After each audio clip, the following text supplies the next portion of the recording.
Oi, sétimo ano, tudo bem? Galera, presta atenção. Na aula de hoje nós vamos estar trabalhando Brasil Rural, tá? Vocês podem acompanhar comigo na página 200 do livro didático de vocês. Aqui nas duas primeiras páginas, nós vamos observar um esquema. Estão vendo esse esquema? E é basicamente o trajeto, o percurso que os produtos fazem até chegar à nossa mesa. É o percurso que a alimentação faz até chegar a nós, beleza? Vamos começar a análise aqui desse gráfico junto comigo. Olha só, tudo se inicia com a terra como recurso natural, a partir do qual é possível extrair riquezas e produzir alimentos. Só que para ela produzir riquezas e nós extrairmos dela o nosso alimento, como nós temos a produção em larga escala, é lógico que ela não vai ser utilizada assim, né? Ela vai ser modificada para ser trabalhada. Então, a gente passa a ver a limpeza dos terrenos para a prática agrícola poder ser feita. E essa limpeza ela é feita através de queimada e corte da vegetação nativa. Essas práticas agrícolas, essas práticas para a limpeza do território, elas são extremamente prejudiciais. Em alguns lugares, na atualidade, a gente já vai poder observar práticas agroecológicas. Essas práticas agroecológicas, elas permitem a manutenção da vegetação nativa. Entretanto, gente, a queimada, o corte da vegetação nativa foi uma prática agrícola muito antiga utilizada no território. Então, grande parte, uma área significativa de diversos biomas brasileiros foi extremamente reduzida. A modernização das práticas agrícolas trouxe como impacto positivo o aumento da produtividade de diversas áreas. Nós temos produção em bem maior escala, mas em contraposição a isso, tem o detalhe de que esse aumento se deve ao uso de aditivos químicos ou agrotóxicos. E esses aditivos ainda têm a homologação e o registro de uso de maneira pouquíssimo efetiva. O que pode estar sendo extremamente prejudicial em diversas áreas. Então, é positivo em uma área, mas é extremamente negativo em outras. Além disso, ainda tem o fato de o principal meio de transporte dessas cargas alimentícias ser o transporte rodoviário. E o transporte rodoviário... Desculpa, galera. Pronto, notebook colocado na carga, a gente já pode continuar novamente. Esse transporte rodoviário, ele é responsável, galera, pela emissão de 100 milhões de toneladas de CO2 ao ano. Tem noção do quanto isso é prejudicial? E isso só ocorre porque, bem na realidade, nós priorizamos os produtos processados. Se nós priorizássemos o consumo de alimentos produzidos de maneira local, em detrimento desses produtos que são extremamente processados, com certeza nós teríamos uma evolução maior na economia local, nos alimentaríamos melhor e causaríamos bem menos impacto ao meio ambiente. O Brasil, ele é extremamente caracterizado por ser uma espécie de celeiro mundial, tá? A economia brasileira, ela é forte nos commodities, ou seja, nas matérias-primas. Então, nós somos responsáveis, a nossa economia ela é extremamente forte na questão de exportar matéria-prima. E isso é histórico, galera. Se vocês forem lembrar do Brasil no período colonial e depois, no primeiro e segundo reinado, nós sempre investimos muito na questão de produzir matéria-prima em larga escala para que essa matéria-prima fosse depois enviada para fora. Olha só aqui os gráficos de exportação do país. A exportação de soja. Canadá, que é extremamente desenvolvido, 4%. Estados Unidos, 29%. Brasil, 56%. Exportação da carne bovina congelada, olha só, Brasil contém 19% também. Exportação do açúcar, Brasil entra aqui com 40%. É por esse tipo de situação, é por esse tipo de investimento econômico que o Brasil vai ser considerado, sim, como diz aqui o livro de vocês, vou até grifar, um grande celeiro mundial. Gente, o agronegócio, ele representa 23% do PIB brasileiro, 23% do produto interno bruto. E algo tem que ser realmente analisado, porque olha só, o grau de desenvolvimento de um país, ele está diretamente relacionado com o setor em que ele investe sua dinâmica econômica. O Brasil, ele investe em matéria-prima. Matéria-prima vai ser chamada de commodities. Commodities e mercadoria é a mesma coisa, viu? Então, vamos lá na página 204, acompanha comigo, gente, olha. Commodities são produtos, são matérias... Na verdade, commodity é matéria-prima que funciona como produto que vai ser produzido em larga escala e pode ser estocado sem a perda da sua qualidade. A commodity, esses produtos, eles podem ser commodities agrícolas ou produtos agrícolas, commodities financeiras, commodities minerais ou commodities ambientais.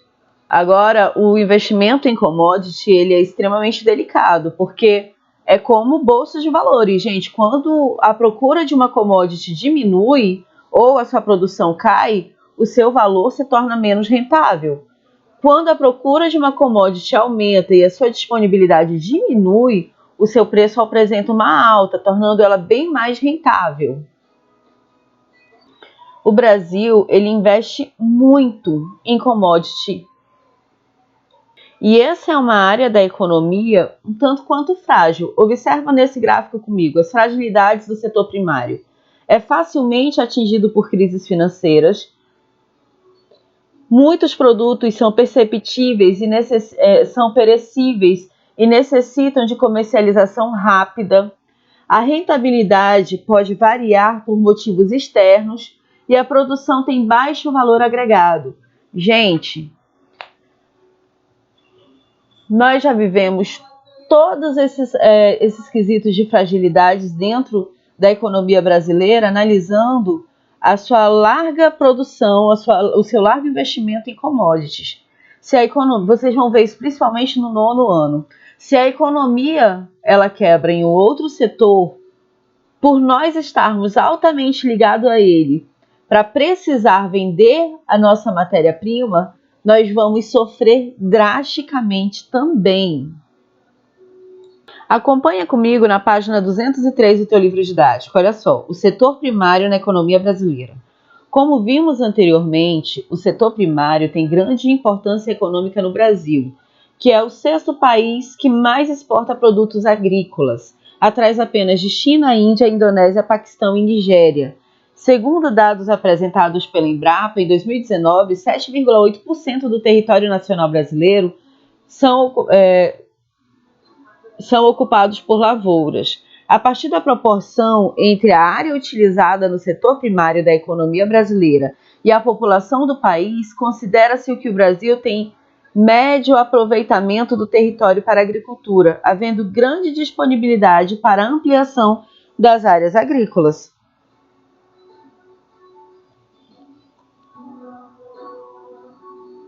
A produção agrícola, por sua vez, ela vai depender muito da espécie cultivada, uma vez que é necessário obedecer o ciclo produtivo de cada uma dessas espécies.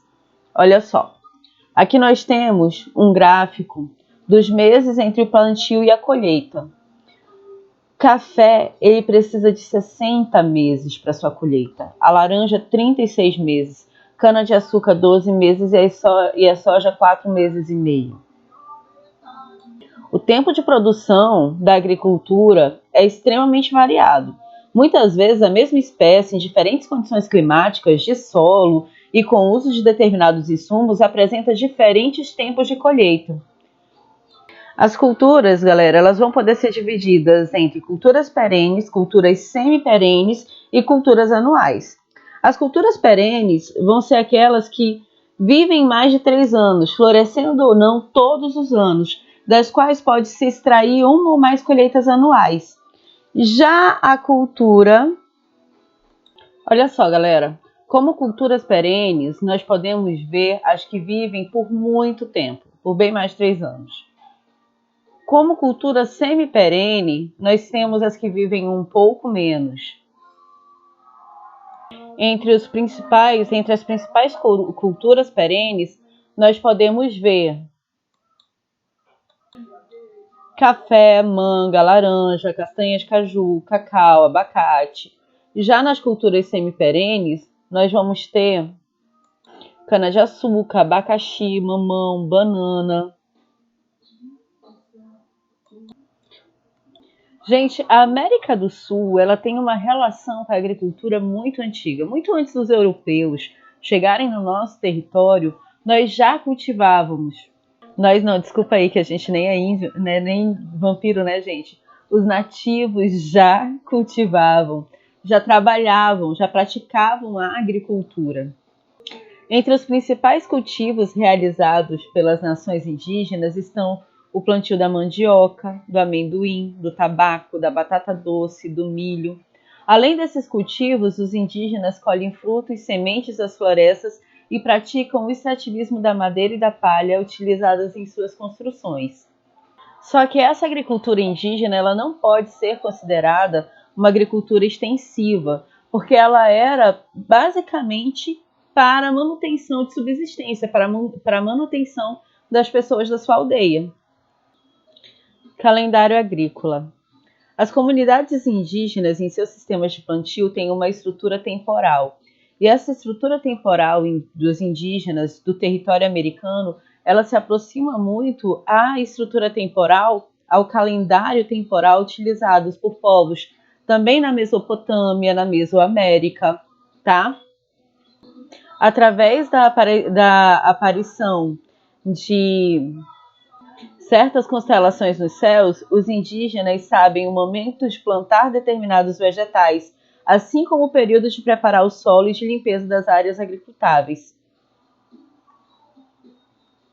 E é importante nós observarmos que os indígenas eles já tinham seleção de áreas para o cultivo, assim como o manejo de culturas, praticavam a rotatividade do solo dentro do território, que era algo que também era utilizado na Europa pelo mesmo período, apesar de não terem nenhum contato. A rotatividade do solo ele vai consistir na alternância do plantio e o estabelecimento de um roçado misto com diversas espécies, o que vai facilitar o desenvolvimento. Então, enquanto um solo descansa, vai ser utilizado o outro, para que possa haver a recuperação do solo que foi utilizado.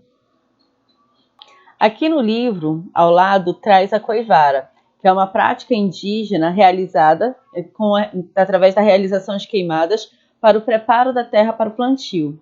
Gente, essa parte do livro didático de vocês tem o principal objetivo de fazer vocês compreenderem que o Brasil ele investe principalmente em commodities, ele investe principalmente em matéria-prima.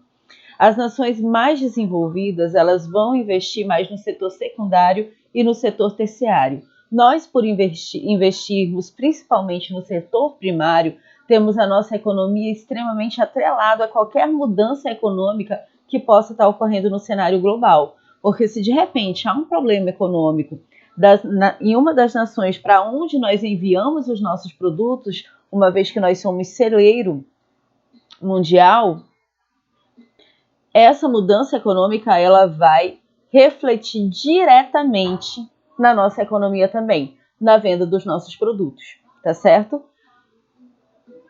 Também propõe a compreensão. Propõe que vocês compreendam que a prática da agricultura no Brasil ela é extremamente antiga.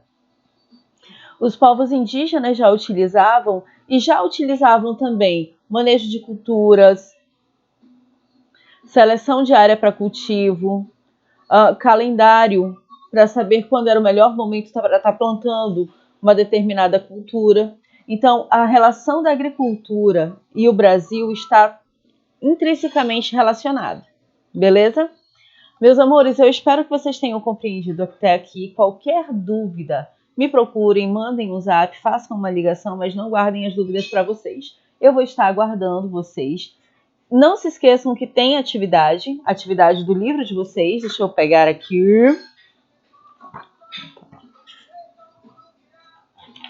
Da página 224 até a página 226, tá? Que são os exercícios do módulo 28 e 29. Já estou aguardando a imagem da atividade de vocês realizadas e, por favor, se cuidem. Se cuidem para muito em breve a gente poder estar junto novamente, ok? Hey, man. Eu errei. Yes, man. Yes, man. Tchau, amores.